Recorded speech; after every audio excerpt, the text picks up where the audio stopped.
As you know, I am Chris Cuomo, and I want to talk about why Americans are so fascinated with the royal family, and in particular, Meghan Markle and Prince Harry. The royal family is a fairy tale, glamour, elegance, castles, crowns. This is a world that is so different from our own. All right, look, enough of that yip-yap. I don't agree with just about anything I just said. In fact, here's the interesting part. Here's the food for thought. I didn't write what I just said. And neither did any other living or breathing human being.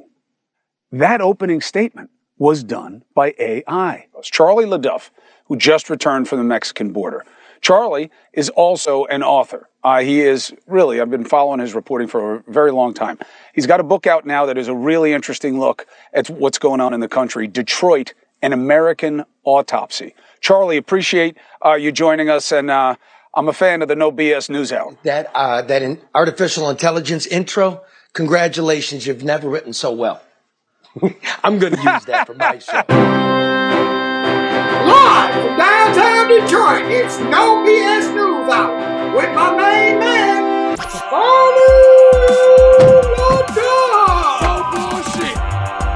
Yo, hey now. Welcome to the only news show where you're not treated like a dummy. You want to hang out? We got a new segment, and we've got Ben Arthur, father of a survivor of Oxford, to just fill us in for the holidays. Little good news. And Todd Bensman, senior fellow at the Nonpartisan Center for Immigration Studies. He's out with a new book, and he's been down on the border. Get ready, strap it on. But first, I got to tell you, none of this is possible without friends like the Yaskovitzes. It's Bernie, son Matt. They are the brains behind XG Service Group. That's business IT. Everything you see going on, what you're listening to. They manage services, internet, voice over IP, Wi-Fi, design, installation, security systems, cameras and access control. You know what I mean? You need to be looking. Can't be there 24 hours. Digital menu boards at your restaurants, drive-through systems, all of it. If you need your racetrack wired.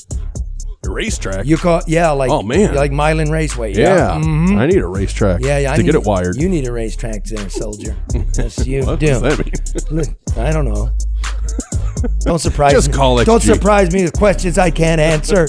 All you do is you call Matt Yaskovitz at 734-245-4100. One more time, Matt Yaskovitz at XG Service Group, 734-245-4100. Very, very recommended. And also, you know where we're broadcasting from. You know where Al Roker goes to eat. I heard Al Roker almost died. Yeah, he did. He almost died. Yeah, I think he was eating at Lafayette. Exactly. Karen. Somebody slipped him a Lafayette. Yeah. You don't eat a Lafayette. You ate an American, the original. The 105-plus-year-old family restaurant, the oldest in the city of Detroit. Roll the tape.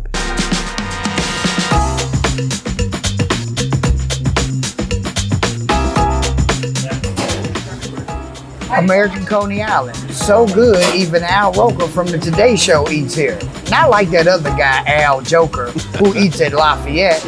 So make sure you're a Roker and not a Joker. American Coney Island.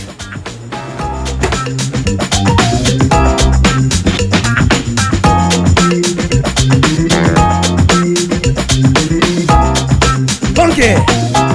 Yeah, funky! Mm-hmm. I'm feeling funky tonight. Al Joker almost died.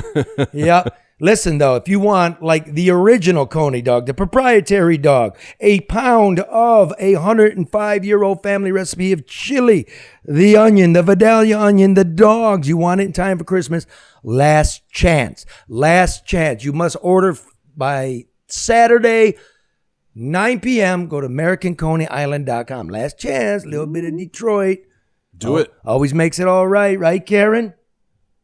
Karen? Yeah, it does. And you know what? That's the easiest thing to do is to order online. What are you laughing at, Mark? What did I do? There was a delayed response. That's all I was laughing at. It's all good. Okay, sorry. That's not my fault. It's my fault you're not here. I still know that. Fix it in post. Fix it in post. Post office don't even. Oh, yes, it does. I'm actually writing that down. I'm actually going to tip my post person this year. You're supposed to, aren't I you? do every year, Charlie. I do. We're not all made of money. No, I give everybody, or almost everybody I know, a Christmas gift. I do. All they bring me is recycle shit. Bills and recycle shit. Why you get a tip for that? What you need to do is be ripping off that, that Amazon shit on my neighbor's doorstep and delivering it to me. Then you get a tip. You want to be porch pirating for you? Well, listen, Karen and I, we are tired of being dogged by you people. Well, not you people, but those people. It's always those people. Who are those people? So, why can't you do something positive? Where's all the good news? You're really wearing me out. So we have a new segment we are launching this holiday season called What's Good in the News? News. Oh, God damn. We'll fix that in post. We should have pre-taped that. That's what we got. We tried. All right, baby Jesus. That was this minute. Hi, Mom. Hi, Mom in Boston. We put him on. We're taking care of him. He's a good boy. All right, let's get right to the good news. Let's hit it. Good news around the world. And we start in the Gaza Strip. Look at that. Beautiful. Turn that on. Let me hear it. Oh, it's a party in the Gaza Strip. Look at the beaches.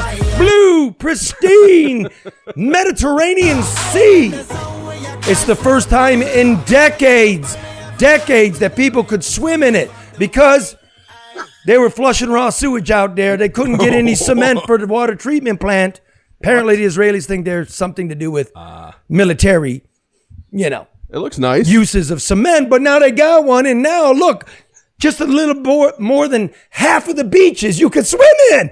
Good news. Now let's hope soon we're going to have an end to the Palestinian-Israeli conflict. But in the meantime, we got a beach. Well, let's just keep it happy. Good news. We've got more good news from downtown Detroit. Well, there it is, the Phantom Skyscraper. Yes, it was 5 years ago this week that Dan Gilbert and Mike Duggan broke ground on the new Hudson Skyscraper project. They promised, in exchange for hundreds of millions of public tax breaks, we would get the tallest, best, hugest building in Michigan that would transform downtown Detroit. So far, we don't got very many stories and no walls and just a couple windows, but keep reaching for the stars, Dan. Happy birthday to your skyscraper. Birthday to you. Happy birthday to you.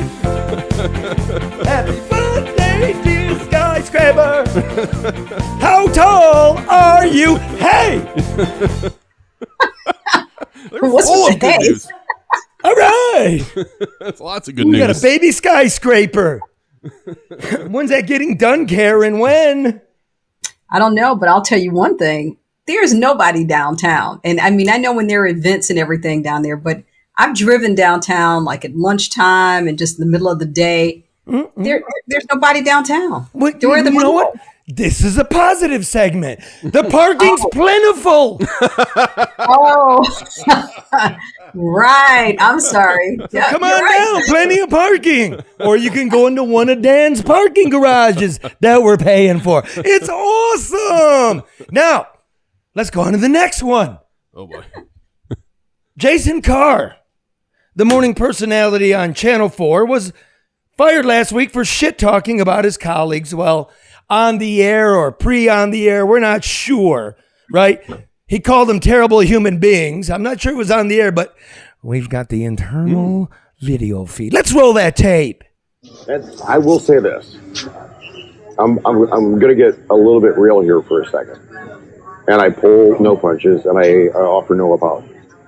There's somebody that used to work here who no longer does. Right.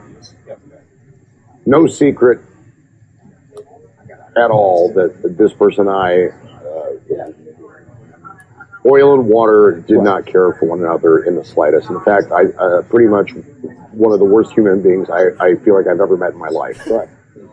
I would see you talking to this person and be like, I wanted to like rescue you, like, or like somehow take you aside and go, he's not worth your Brett, he's not worth your time. Right. But that's not that's between you and the universe. Right. Right. I can't control you, can't control him. That's right. I feel it. And I know. Very well. I know. I have never liked anybody less in my entire human life on this planet in 52 years than our recently departed coworker. Right. And when I say recently departed, I mean he no longer works here. Yeah. I should move on because I could say some stuff. Anyway. You just did. Oh, he's not the only one that no longer works there. Oh my. Okay. Okay, what's positive about this? I tell you what's positive. Jason has not been heard of or from since, but never fear. A petition is circulating to have Jason reinstated onto the morning program. A petition. How many people have signed the petition, Mark? Let's see. Right now, we're up to 228. 228. And here's what's positive. That's more signatures than people who actually watch the show. So this could be a career maker, not a career breaker. And he's never been hotter right now, right? I mean, everybody's talking about him. His name's out there. I mean, he's trending, and he wouldn't waste a breath. Talking about breath. Jesus Christ. I know this is the positive segment, but that was very petty. I mean, how can a grown man, 50 years old, be bothered by somebody and be disturbed by somebody else talking to them? I mean, that's like elementary school stuff to me. Well, I'll say this, Karen. Mark's got inside information. As soon as that got out, I was contacted, and someone's like, "Do you have the other one?" There's another one? Well, now I know what to look for, because apparently there's more than just that. I don't know if that aired on his streaming show. What else did you hear there's there? Well, he started going off on producers and other people that worked there. Saying what? Like he doesn't like him, and nobody likes him, and nobody will look him in the eye, and they're horrible human beings. Yeah. All right. In Jason's defense, this is TV news, so he was 100% honest and accurate. Yeah. Right? It's a long hallway lined with rubber carpet, full of scumbags and reprobates. I mean, he's absolutely correct. I don't think it's any secret who he's talking about either. Because we heard from a viewer, someone who actually, one of the 228 people that signed the petition, said that he was on that streaming show and was talking about how he was parking next to, I believe, does Rhonda do mornings at Channel 4 now? Rhonda who? Walker? She does mornings. Thank you, Karen. Like I watch local TV. That's why I asked. I knew Karen would know. And he parked next Karen to watches local TV? I just know, Charlie. Go ahead, Mark. Exactly. Anyway, he allegedly was saying on that streaming service that he parked next to her where old numbnuts used to park. So it's the old anchor who was on in the morning with him that's now at Chicago, which is Evrod. But why should he be concerned about him? He's not even there anymore. Exactly. I mean, it almost sounds like he's jealous. Like, what is his real issue? It's a great question. And as a news show, we have no answer for that. Positive. This is good news, Karen. But we have reached out to Jason. We wish him well, and get better. That's a good point. I don't want to see anyone lose their job. No, the dude is super fucking talented. Yeah. The guy is super talented. Hothead, yes. So what? But news business is full of that. He knows better. Super talented. I remember working at Fox 2 with him, and he and Lee Thomas came up with a morning show with a live studio audience, and it was in black and white, and they had written like sketches. It was like, really, dude. I mean, the guy's like, idea. He's super TV, and I could see how he's being annoyed with where TV's going, and everybody in the country is annoyed with where TV's going. That's why they're leaving you and coming to the No Bullshit News Hour, where you're not treated like a dope. Yeah, we can disagree. Hey, Jason, return the text. You said you were coming on. That was before you got fired. But I knew he wasn't happy, man. Yeah. They were trying to like squeeze him and make him do all kinds of bullshit. Buyer's remorse, maybe. And a little bit of it. Maybe you mean, you mean the station? Yeah. Oh, yeah. Well, I'm sure he's got a bigger contract, right? Yeah, that's what I mean. Yeah. But here, I tell you, local TV people, let the guy do what he's going to do, man, because the guy's number one. He was till he got to your shit, Let him do what he thinks needs to be done. Maybe that's the answer. Listening to your employees. Yeah. Eh? Yeah, maybe he's not newsman enough. Yeah, have I fired you different. yet? Today? No, Yeah, I think I'm doing pretty good. Get the fuck out. All right, see ya. That's a Bye, Karen. great intro. Don't go, Mark. Don't go. I don't want to speak out of church, but I might go to Texas with Chris Cuomo. I think you should. Might do that. Well, he's got to like solidify and really ask me, but yeah, what the hell? Yeah. You know, He said he's going to ask you. man, they all you dog me like Chris on the left, Tucker on the right. You dog me for look. I don't care. I got to say what I got to say, and I'm doing my best not to lie to you. And by the way, I walk away from jobs when I start getting upset. I don't explode on people. I just walk away. It's just better to reinvent yourself. Can I ask you a question about the Cuomo interview? Yeah. It was really good, and his show is vastly different than what he did at CNN, but he said on there that he was going to call you afterwards and talk to you. Yeah, we're can you bros. can you divulge anything of what he said? He or? just, hey, bro. Yeah. Hey, bro, I'm going to Texas, man. Yeah. Is he happy? Because he's at News Nation now. I don't know if he's happy, Yeah. but he should be happy. That's kind of what I thought, too. I mean, I don't know what he made before. $5-6 million, making $1 million now. Yeah. Take a cut and be you. Do what you want. Be you. Yeah. Right? Stop with the fake bullshit. But it's not just the money too, Charlie. You know, people get addicted to, the attention, and they get addicted to being on television, and some people get too comfortable and too cocky with it as well. So, I mean, I used to like watching him. I did. I really did. Give him a shot again. It's a different show, but it's, I don't know. Yeah. It's better than what was on CNN, I'll tell you. No, that I like much. him. See, I busted his balls and he laughed. Yeah. Right? Yeah. Hey, brother, I'm gonna call you. And then he called me a break. Oh, really? And then he called me after the program. I'm like, leave me alone. You're being no, stuck. actually, it was You're being interesting. I'm like, So are you friends now, Charlie? Is that your new BFF? The minute I say something, Karen, the news gets negative again. These negative assholes. Listen, you and Chris called BFFs. That's good. I was just wondering if he's your new friend. He's You're so full of it. Yeah, I did get a call from New York today. There is, I'm sorry, negative people on social media. No, I'm not washed up. I'm making my own calls. Yeah, New York wants me to come back. I'm not doing it. See, because Karen's not there. Because we don't got baby Jesus doing no. Like that's just so fun. Mark. You try getting somebody from the New York Times to put on a one piece. A one? Oh, that's right. Yeah. And the heels, and the nice legs, and the beautiful hair. Grape smuggling. I was down in Texas, right, just looking for something, and you in the one piece with the heels popped up, and I was like, OMG. It made me miss home, man. Did Elvis see that and ask you, what is that about?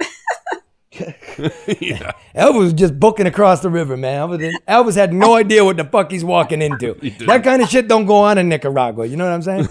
Well, maybe it does, and that's what he was running from. That's what I was ain't gonna run back. All we gotta do is put baby Jesus on the border in the one piece, and everybody go right back home. The other way. Right back home. Then they'll apply here and go like, I would like to go. Where would you like to go? Anywhere where he's not. Oh man.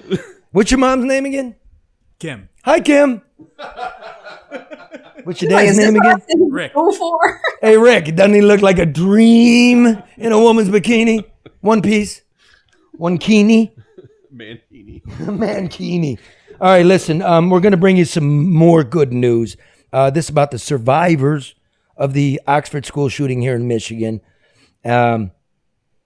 And also, after that, we're going to bring you some not so good news about the disorder and the human calamity on the southern border and the tens of thousands of migrants who are making their way to a better life, so they think. But first, let me bring you a word from our sponsor. Luke Nowacki, hit it, baby. That's it.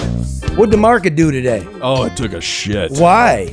You know what? I cannot figure it out for the life of me. That's something that's in Luke's world, man. I thought inflation's still super high. And the reason inflation's super high is because prices are super high.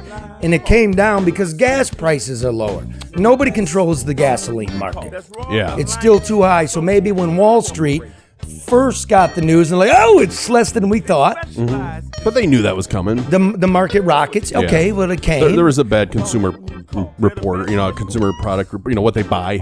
November was a lot less than what they expected. Exactly. Corporate and profits. Europe raised rates higher than they expected. They raise to. rates. It's up and down. I mean, how are you supposed to keep track? Look, It's there's a impossible. guy whose job, he talks to people, he reads, he looks at the charts going blip, blip, blip.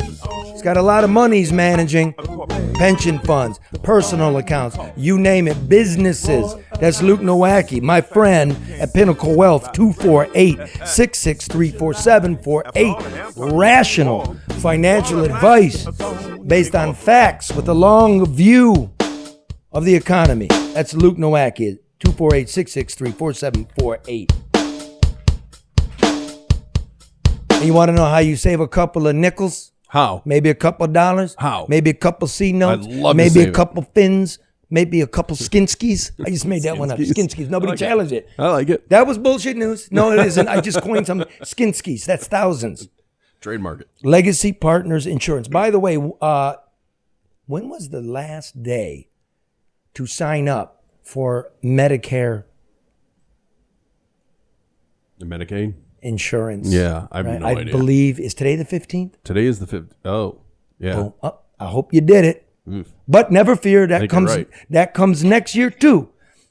What you can do now is have them shop for the best insurance for your home, your car, your boat, your RV, your motorcycle, whatever it is, your business, right, Bernie? Yes. What do you think about Legacy Partners, Bernie? They're amazing. Yeah, would they save you? Don't say specifically.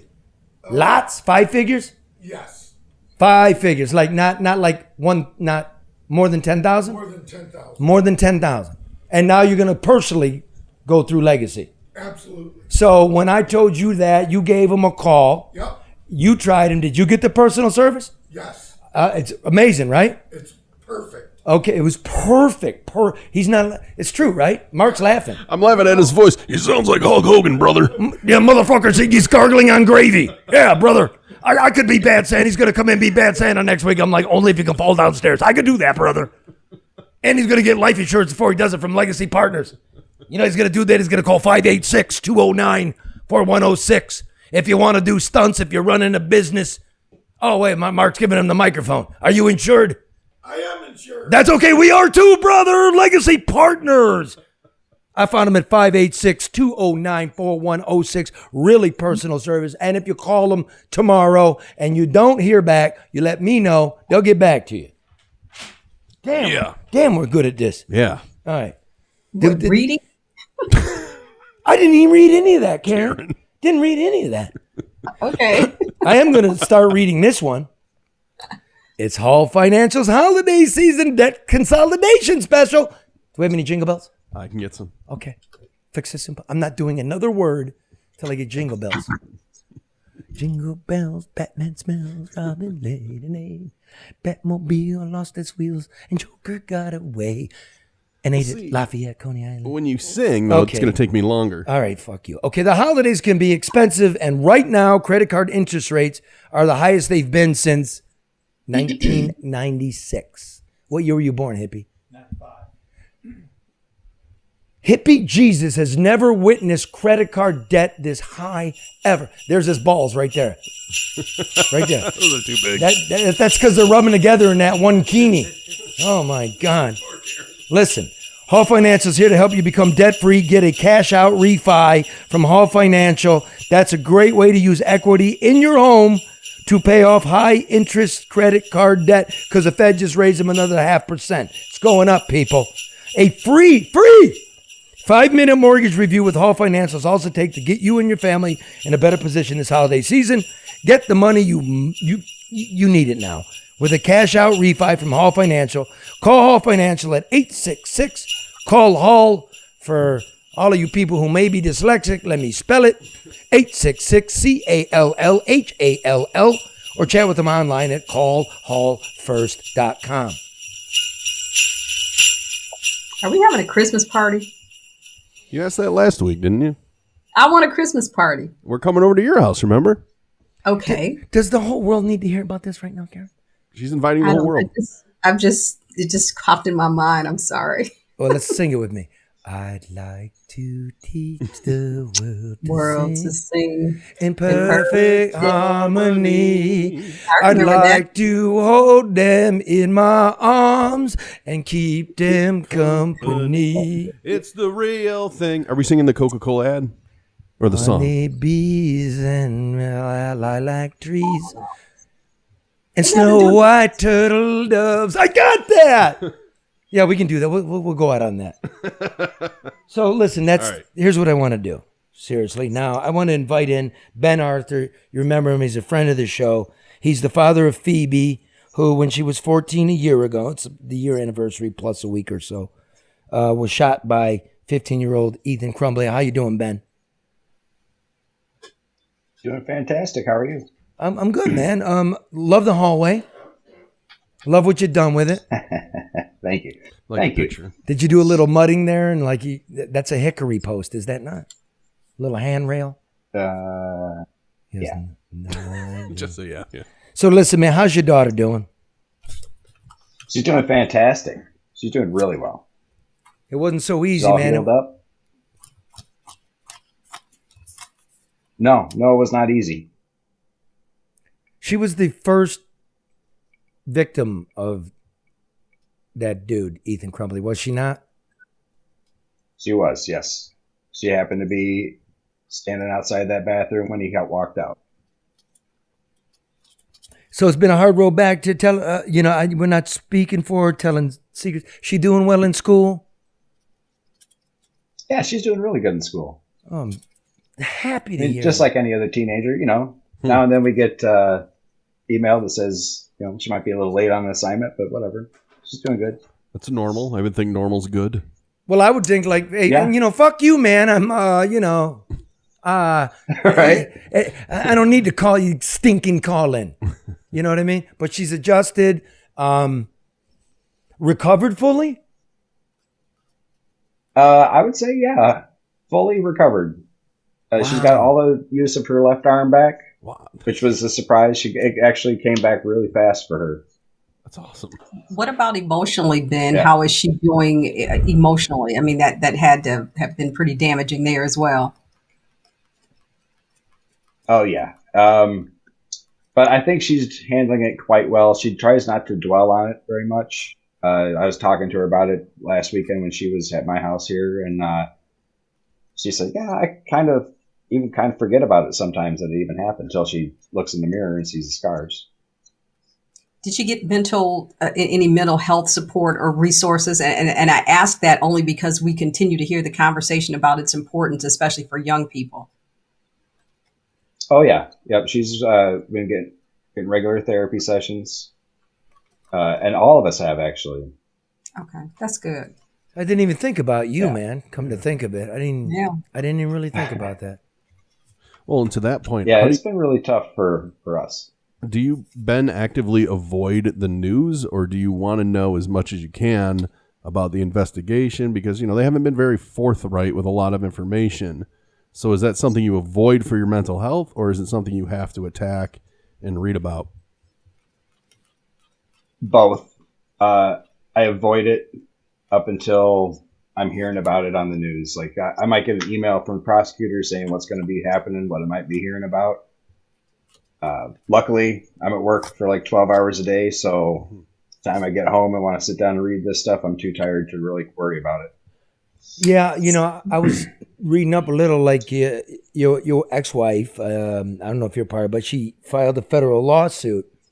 In terms of the lack of ability for the district to look out for your child's. For instance, there was policies drafted what to do with a kid like Ethan Crumbley, and not only was nobody ever trained on it, it was never implemented.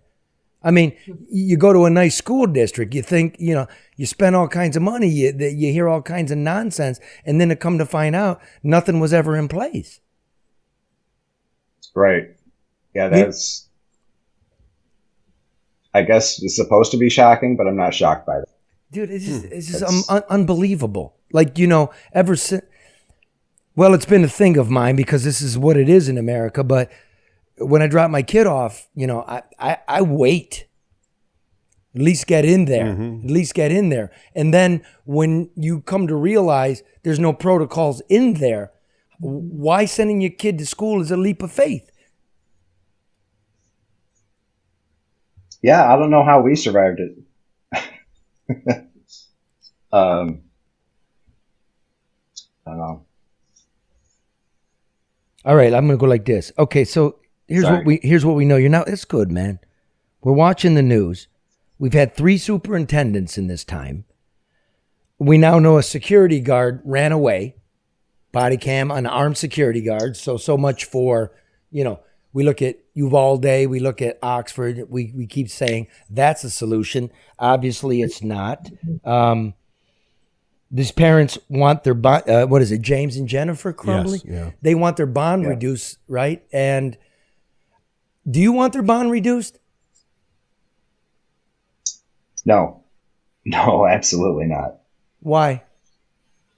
Because they at least are partly responsible. You know, like, I don't understand the knowing that your kid's got problems like that and then you buy him a gun. Yeah. And then lie and say it was locked up, right? And that now comes out it wasn't locked up. Yeah, right, it wasn't locked up. He had full access to it. And the mother was worried. She was telling the police in the back of the car, it now comes out in a filing last week, that she was afraid he was going to take his own life. So they knew, but I know you to be a reasonable guy, Ben. So this is, I want to put this right. Let me think how to say it. You're a reasonable guy that lives in America. I'm sure you understand what the Second Amendment is. And there are no laws to lock up your guns. And yet they're being charged, the parents, with involuntary manslaughter. Do you feel it's an appropriate charge, looking at the scope of your life and what happened to your flesh and blood, the most important thing in your life, your daughter? Do I believe it's the appropriate charges? No, I don't. It's going to be kind of tough to get them on that. At worst, what's that called? They bought someone else a gun. They weren't supposed to have it. Forget the term for that, but that can't be legal. You can't buy a gun for a kid, not a handgun. So do you think the charges should be higher or no charges at all? I think they should be different charges. Interesting. I'm sure I'm not helping anyone's case here by saying that, but they're charged with what is it? Involuntary manslaughter? Yeah. What do you think it should be? That seems a little tough to me. Huh. That's interesting. I get what you're saying, I've talked which about is this okay. Before, but you're catching me not ready to talk about this. That's fair, man. You can stop anytime you want. If anything, they should be accessory to murder, perhaps.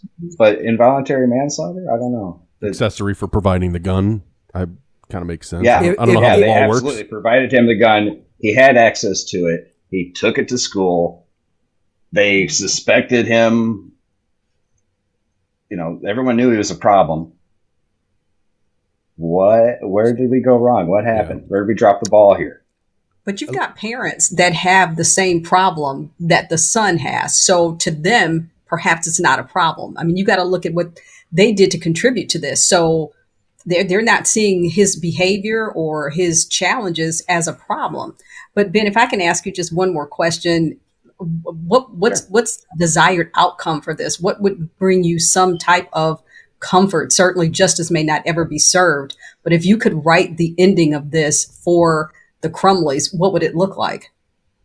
I think they definitely need to be serving some sort of time. And then hopefully they just disappear. Like, when this is all said and done, I'm sure they're never going to speak to each other again. Mm-hmm. And that'd be great. They could just disappear and I don't have to ever think about them. Yeah, man. I look at it like this. I don't know how valid the charges are.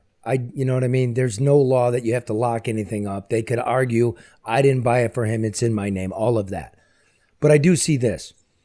They've been sitting in the cooler now for a year. They're going to be there for another year. You've had to sell your house and everything else. So you're going to do minimum 2 and everything's going to be taken from you. So I really have no problem with that. I think it's actually kind of sophisticated and ingenious by the Oakland County prosecutor. Sends a message. Sure does. Mm-hmm. As a gun owner, it sure does.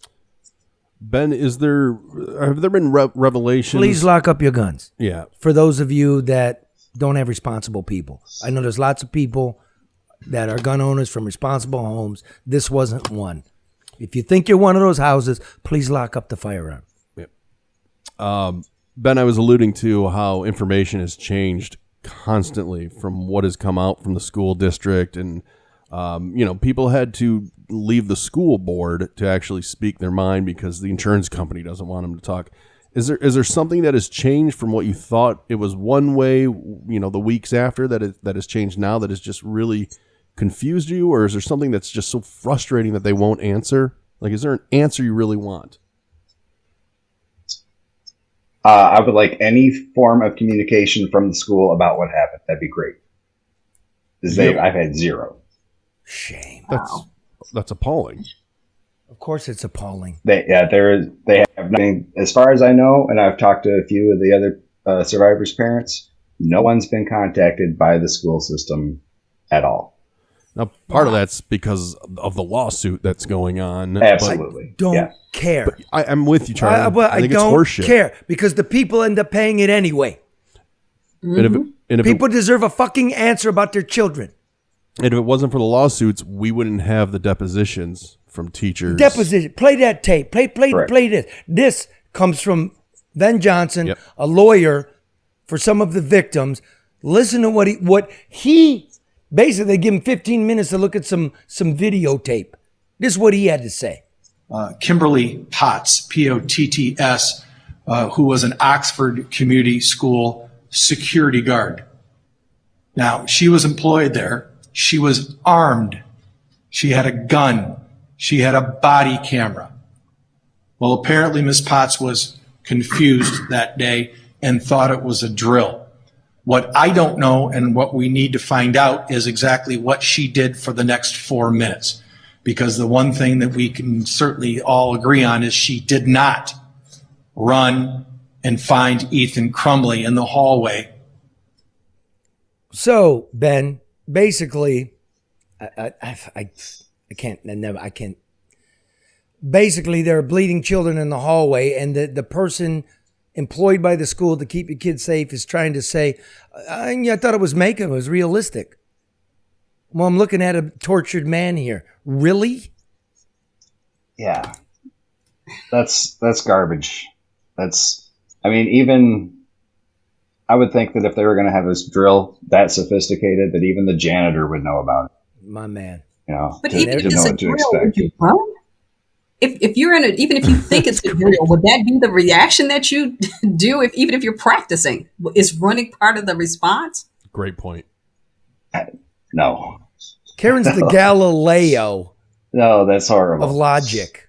I mean, come the fuck on. Well, anyway, man, I'm sad for those families that lost their. I really am. I mean, we all are. Not forgotten. And I'm happy that you have your daughter to hug this Christmas, Ben. I really am. And that's something positive. Something positive. My man, you want to get a drink this season? Absolutely. Let's go. I'll call you tomorrow, okay? Let's go. All right. Call you tomorrow. Yeah, let's do it. Love you, man. Happy holidays, my Ben. best to your family. Love you too. Happy holidays. Thank you, guys. Thanks, Ben. Bye-bye. Hang out for the rest of the show, Ben, and listen to this, because what we got coming is an expert on the border. You want to know this, okay? But before we bring you, Todd Bensman, I want to let you know that Todd Bensman is brought to you by ADR. When government practices are falling apart, you call ADR to help fix them, whether it's procurement, public construction projects, compliance, information technology, all the things we might need on the border. You call a company like ADR, Honest, Ethical, Smart. Barry Ellen Tuck at 248-318-9424 for a consultation. We've been telling you. Does the government call? Sometimes they do, actually. There's a reason we keep getting to speak his name every week. He does get the calls. Get the job done right, on time, on budget. ADR Consultants, 248-318-9424. Now, want to introduce into the show again, good friend Todd Bensman, Senior Fellow at the nonpartisan Center for Immigration Studies. He's out with a new book. It's called Overrun: How Joe Biden's Unleashed the Greatest Border Crisis in U.S. History. Hey, Todd, that's a hell of a title. What do you mean, how Joe Biden unleashed the greatest border crisis in U.S. history? Well, first of all, thanks for having me on. I wish I could deliver you a happy meal with my talk about the border here, but it's never happy, and people always complain when I speak about the border. God, what a bummer that is. You know, thanks. But the border crisis that we're in right now can be traced right to Inauguration Day. Literally on Inauguration Day, the spigots all opened up and everybody kind of came through by the hundreds of thousands. And so that's why Joe Biden has his name in my subtitle for the short answer. How did the spigot open up, and what did Joe Biden do to open up the spigot? Well, everybody remembers, I know, that the prior administration was known as a tough on the border, let's build a big, beautiful wall kind of guy. And all throughout the Democratic campaign for president, the promises of, I think there were 15 different candidates at one point, but all 15 of them were saying, we're going to undo everything that guy did on day one. They all said on day one. And that's what happened. They just followed through on the campaign promises. We're going to undo everything on day one. And they did. Which is the Remain in Mexico policy, right? The Remain in Mexico policy. Well, there was the Remain in Mexico policy ended on the first day. There was another one called, third country, safe third country, which is a little bit complicated to describe quickly here, but they got rid of it. It was effective.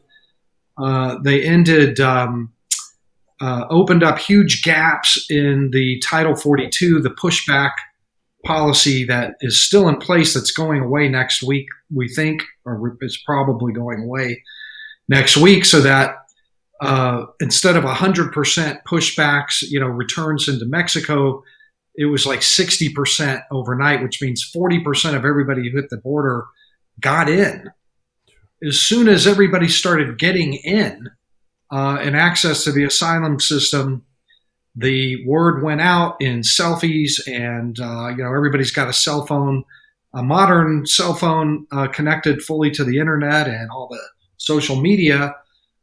Saw everybody was pouring in through these gaps, and they came for it, and it never ended. It's gone on from literally from Inauguration Day to today, and so escalating. Yeah. Sorry. Title 42 is basically a COVID era health policy, meaning if you want asylum, you got to go back and you got to wait in Mexico because we have a pandemic. Federal judge said that no longer applies. There is no pandemic, even though we got the same amount of people dying. There's no pandemic. And in my estimation, Todd, now you spend way more time on the border than I do. Everybody hears that as amnesty. Everybody hears it's open. Whether that's true or not, I'm not going to blame Biden for that. That's what migrants, like you said, all through the world are hearing. You're going to get in. And what are you seeing now? What kind of wave do you anticipate us seeing? Okay, well, first of all, let's take me out of the picture for a second. Okay, cut him off. Get rid of him. You're out. Okay, you're off. Back to me. Oh, sorry. I'm kidding. Keep talking about the book. Anyway, But go ahead. I apologize. Right. Well, so, Title 42, what people need to remember is that Title 42 blocked access to the asylum system. Why is that so important?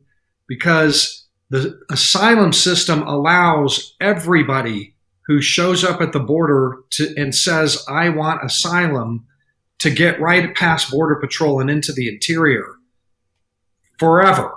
Because at that point, then they just, whether they actually apply for asylum, abandon their claim, or lose, and most of them lose, they just disappear and join the illegal immigrant population, which is like 12 million now, 13, 14 million now. And the odds of ICE ever coming to catch you, particularly, is, you've got a very high odds of never being found and getting to work for years and years and years inside the country. That's the beauty of asylum. I asked you this question. How many people do you think, we just saw pictures from El Paso, right? Yes, 75. I'm getting to that. Oh, no, you're getting to that. Well, get to it now.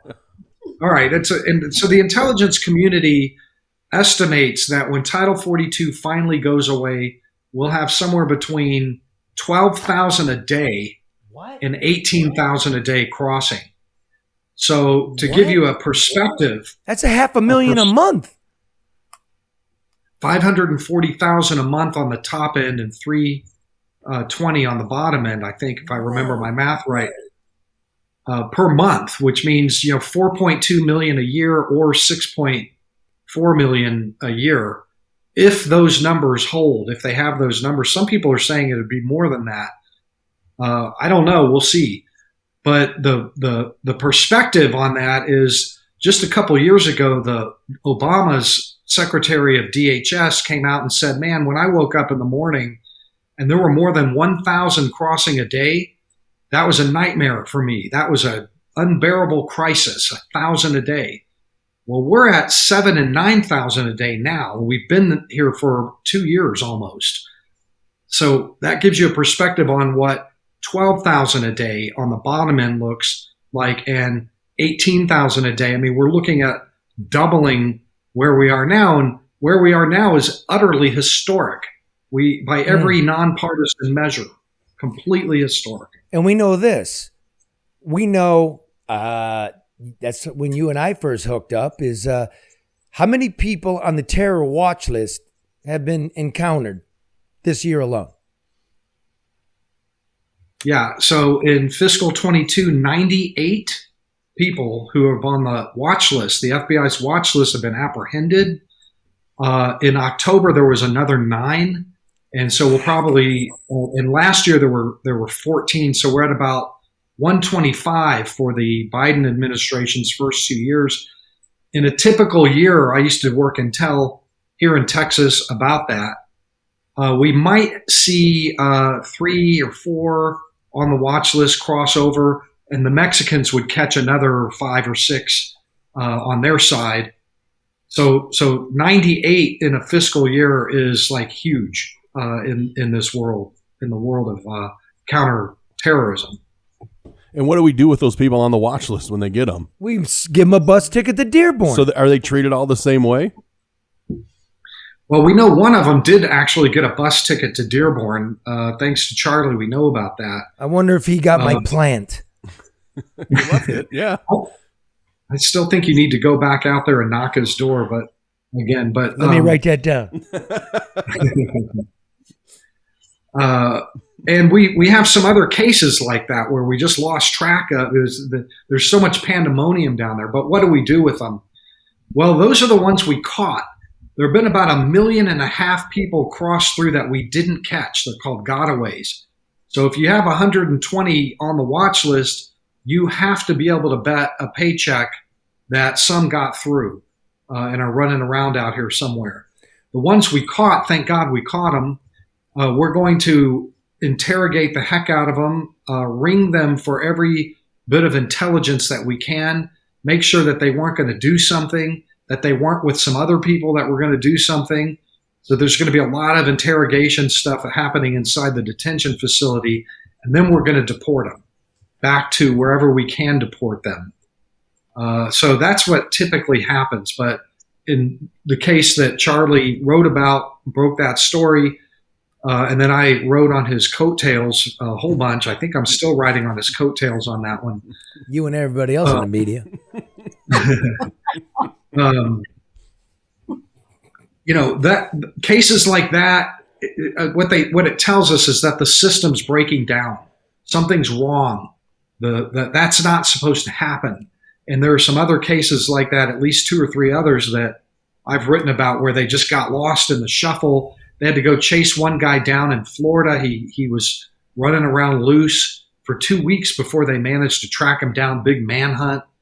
And they finally dragged him back into an ICE detention facility. One Yemeni guy the Mexicans caught, and then they released him. They just flushed him out of the detention center, and nobody knows where he is. Yemen guy on the watch list. And so we're getting cases like. We're talking with Todd Bensman, a senior fellow at the Center for Immigration Studies, out with a new book, Over on How Joe Biden's Unleashed the Greatest Border Crisis in U.S. History. Todd, this might be outside your wheelhouse, but do we not have room in the United States for hungry people willing to work? Well, somebody's got to set the limit. What's the limit? There's 750 million people in the world living in extreme poverty. So, we're a country of 330. It's like the lifeboats, moving around the Titanic sinking. At some point, if you take too many on, everybody goes over. So, that's why we have laws and limits and caps and rules and enforcement to make sure that we get to decide who gets to come in and how many. But we, as a nation, take in 1 million people every single year legally. We're the most generous nation on earth in terms of legal immigration. So it's a question. It's a policy question. It's a fair policy question. It's a culture question. Because if you just look at Europe, that absorbed more or less, just to round off, just slightly over 1 million Syrian refugees, real ones, war-torn refugees, houses bombed, starving. Europe, population 450 million, took in 1 million Syrian refugees. And it flipped politics on its head in Europe. It's flipped it to the right. So my liberal friends, it's not me. I'm telling you about human nature. I've spent my life studying human nature. Doesn't mean what humans do is what I think they should do. But when you have 1 million people in a place of 450 million and everything goes right wing, it's a lot too quick for people. So now when you're talking in the last 2 years, we've had 5, 6, maybe it's going to be 12, 10, 15 million people. What do you think's going to happen here? Detroit, what do you think's going to happen here? You want $15 to work at a gas station, and a guy that's hungry, and I don't blame a guy that's hungry, he'll do it for 10. Yeah. And the argument is we don't have people to fill the jobs. Well, that means wages must go up. But if you bring in hungry people, wages will go down. So when Todd's saying we must decide in an orderly fashion, just like the Federal Reserve in an orderly fashion is trying to get a hold of inflation, and you have this and a disinterested government, this doesn't bode well for anybody. You agree with that, Todd?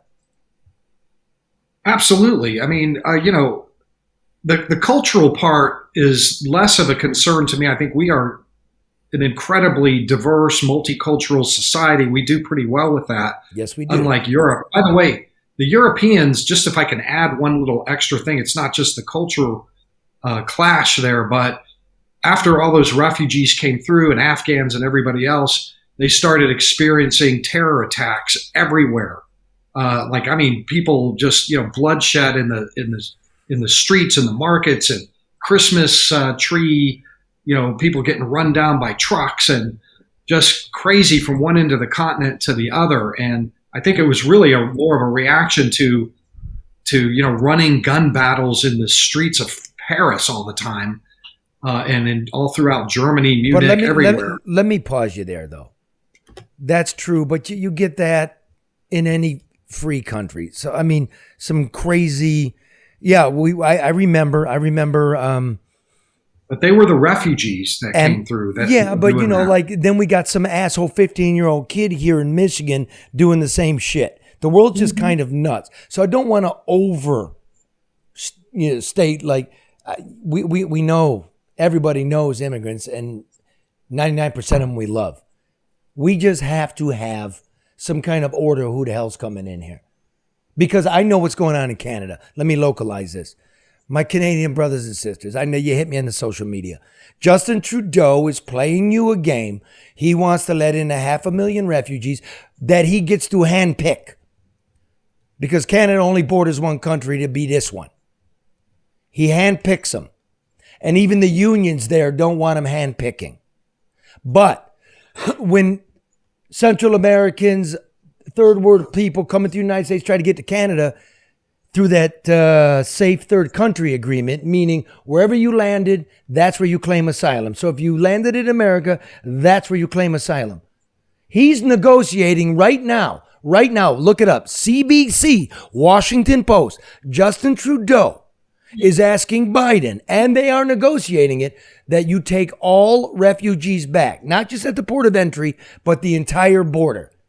That's the two-faced Justin Trudeau. And yet at the same time, we're not in negotiations with the Mexicans or the Guatemalans to do the same thing.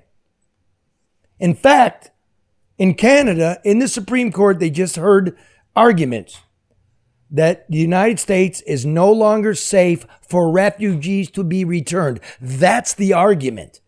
This is the nonsense we're living in. Go ahead, rip that off. That's incredible. That's an incredible argument that they're making, isn't it? Though, and if it's true, brother, if it's true, then where is the media? Like I remember, and I'm no fan of Trump. Everybody knows that, but Trump's putting kids in cages. If the Canadian Supreme Court is hearing that our detention facilities are dangerous, I would fully expect the media to look into that. But you don't hear boo. Canadian people call me up and tell me I'm nuts. But it's true. Right, Todd? Is it true, Todd? Is what true that our detention the fact centers that the Canadians are arguing over the fact that the safe third country agreement should be rescinded and that it's unsafe for refugees in the United States. Is that not the argument? That sounds like a good story to me. You can have it. But listen, I mean, I was telling you the other day on the phone that, I thought that we're starting to see people like Cuomo want to go down to the border. When was the last time Cuomo went down to the border? Nobody was going down to the border. MSNBC is finally down there now for the first time in 2 years. And that's the greatest damn story. I was a journalist for 23 years. Greatest damn story I think I've ever seen, like the human drama of it, the history making, the intermix of law enforcement, cops and robbers, the cartels, the drugs, the policy questions. It's a hell of a story, but it really is not getting covered like the moon landing that it is, or the invention of flight, or the invention of the wheel. It's an amazing story. So there's a lot that's not being covered down there. And the American people pretty much don't know anything about it. But you're going to feel it in Detroit. You're going to feel it everywhere. Everybody's already feeling it. They may not be complaining very loudly about it yet, but they will in the next 2 years. Yeah, well, this isn't a moon landing. This historically is a Mars landing. Now, having said that, I'm gonna thank you, Todd. Todd Bensman, senior fellow at the Center for Immigration Studies, with his new book, Overrun: How Joe Biden's Unleashed the Greatest Border Crisis in U.S. History. Now, I want to leave you all with an uplift. As you know, you saw my recent report, Elvis from Nicaragua, yes, Elvis, has entered the country. And in the spirit of the holiday, I want to wish my new friend a Merry Christmas. And señor, esta canción es para ti, amigo. Tendré una Navidad triste sin ti. Me pondré tan triste solo de pensar en ti. Adornos de color rojo en un bar de Navidad veré. No será lo mismo, cariño, si no está aquí conmigo.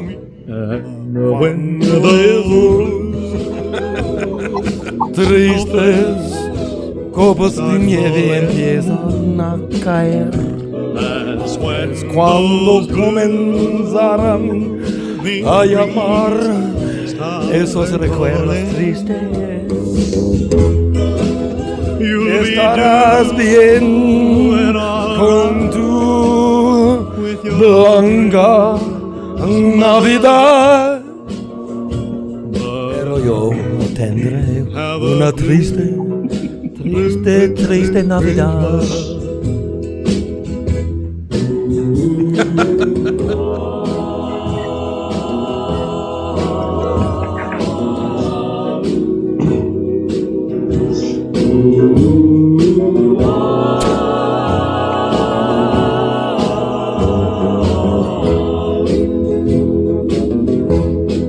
Y estás bien con tu blanco Navidad.